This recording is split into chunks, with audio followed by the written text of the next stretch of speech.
I have questions. Is it more than a coincidence that over the years, hip-hop has consistently maintained the same message of encouraging people to do whatever they want, with whoever they want, and however they want, which is in direct correlation with a known occultic organization that's been around since the beginning of the 20th century? Is it more than a coincidence that the birth of the same hip-hop genre that is now the largest music genre in the world is credited to three people who all just so happen to be Freemasons? Is it more than a coincidence that since its origin, hip-hop, just like several other music genres, all show the same allegiance to the same dark forces? Join me in this episode as we both cover and uncover the open secret about the origin of hip-hop.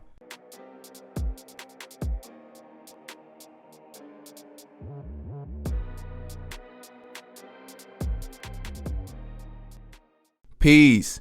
Welcome to another episode of More Than a Coincidence, which is a new series underneath the umbrella of my podcast, which is called, of course, the Ruling Class Podcast. For those of you who have been here, I want to say I appreciate your support. For those of you who are new, welcome. And I ask that you like, share, and please hit that subscribe button and notification bell. And check out some of my older content as well. I work very hard on these videos, and when you do that, it really helps the channel. Thank you. Hip-hop today is easily the largest, most popular, and most profitable music genre in the entire world.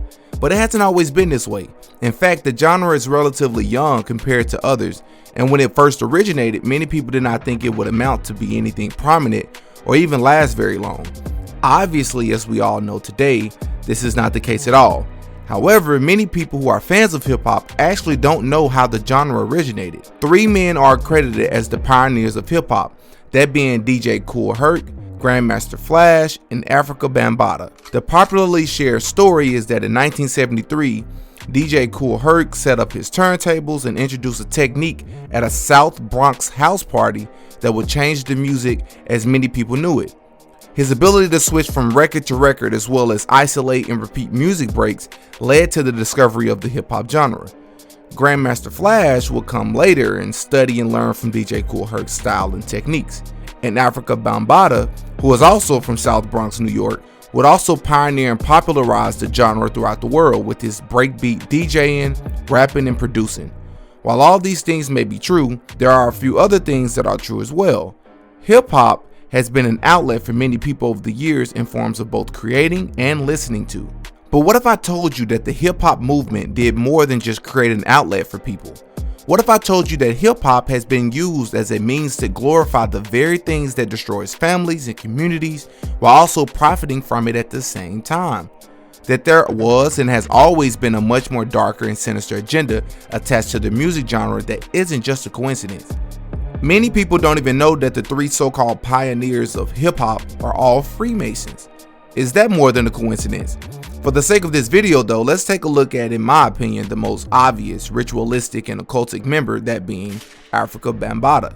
There are many photos of Afrika Bambaataa where you can clearly see him wearing a hat and clothing displaying the Eye of Horus, which is a very well-known Masonic symbol. There are other photos of him even holding the Anak cross, which is an Egyptian symbol that occultists are heavily known for using. But maybe that's just a coincidence as well, huh? Well, there's also a photo of him wearing horns on his head while throwing up the devil horns, which is also another Masonic hand gesture. This is clearly him representing the beast. I am under the belief that many of these photos of Afrika Bambaataa is clearly showing his connection and allegiance to a man by the name of Aleister Crowley. Aleister Crowley was and still is a very popular occultist that many people follow. During the late 1800s and early 1900s, he popularized practicing magic and many other esoteric beliefs. You see, Aleister Crowley claimed that he was somehow in contact with the Egyptian gods, who apparently instructed him to write something called the Book of the Law. There is an organization known as the OTO, or Ordo Templi Orientis, which is an occult organization that was founded in the beginning of the 20th century, but was heavily shaped by Aleister Crowley, who was initiated into the esoteric order in 1912. Well, Afrika Bambaataa, one of the pioneers of hip-hop, has many different connections and similarities to both Aleister Crowley and the OTO. Both Aleister Crowley and Afrika Bambaataa worship the sun god, or better known as Horus, We can see countless times Afrika Bambaataa wearing occultic clothing with ties to Horus and Egyptian gods. Many people are under the belief that hip-hop has been infiltrated and taken over for profiting and exploitation purposes by white Jews who are Freemasons. I would make the argument that while there is some truth to this, hip-hop was not later infiltrated, but was created by Freemasons. Think about it. Is it more than a coincidence that the biggest hip-hop artists in the world today blatantly showed their Masonic and occultic alliance the same way Afrika Bambaataa did? What many people don't know is that when I say that there's a connection between Afrika Bambaataa, one of the creators of hip-hop, and Aleister Crowley, I am not just referring to symbolism on their clothing or hand gestures. I am also talking about the constant messages that you hear in rap music today. It encourages people to do whatever they want, with whoever they want, and however they want. This is very similar to Aleister Crowley's very well known "Do What Thou Wilt" motto that Crowley claimed came from an Egyptian god Awis that he had been visited by. It was said that "Do What Thou Wilt" would be the beginning of a new spiritual age and the whole of the law. This is referred to in his book as free will, which basically means free of sin, allowing people to do whatever they want with no consequences. This leads me to rock music, which has also been heavily ran and owned by Freemasons. Rock music is known for having several artists that openly worship Lucifer, and this is no coincidence. Even one of the most famous rock bands of all time, the Beatles, placed Aleister Crowley on their Sgt. Pepper album cover. It is very well known that Sgt. Pepper was actually a code name for no other than Aleister Crowley himself. This album, by the way, was known to shape the hippie movement in the 1960s, which was influenced and derived from the OTO, just like the origin of hip-hop was as well. Crowley wrote in his book that love is the law and love under will. Think about it. That's literally what hippie culture represents. Love and free will, does it not? Crowley influenced several huge rock stars over the years. If you would like to see the open secret about rock music or the open secret about Aleister Crowley, please comment either or below. If 50 people comment rock music or Aleister Crowley, then one of my next videos will be about just that.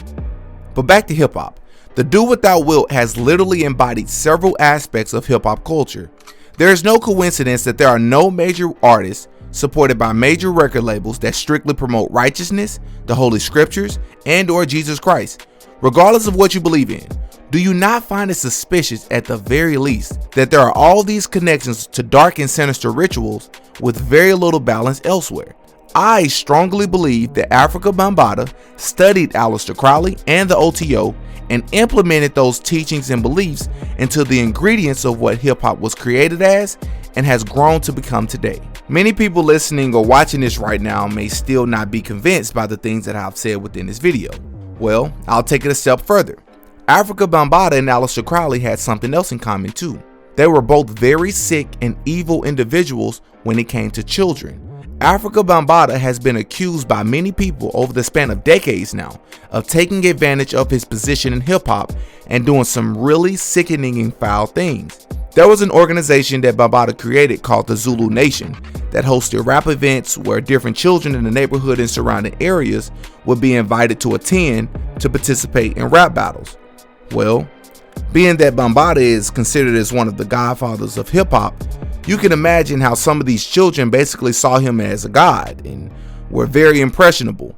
Well, Afrika Bambaataa would be accused of taking advantage of this power and having his way with several boys in his Bronx apartment. Not only this, but he would also be accused of inviting other men from within the Zulu Nation to have their way with the boys as well.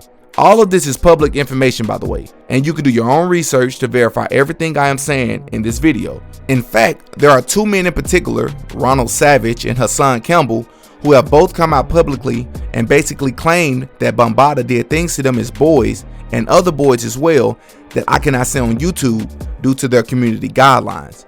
Hassan Campbell, though, has a very large voice nowadays on YouTube regarding the hip-hop music scene as he speaks against the destructive messages and teachings in hip-hop. Much like Bambaataa, Aleister Crowley was known for the same thing, as he believed that children were a spiritual outlet for some very sick and disturbing reasons.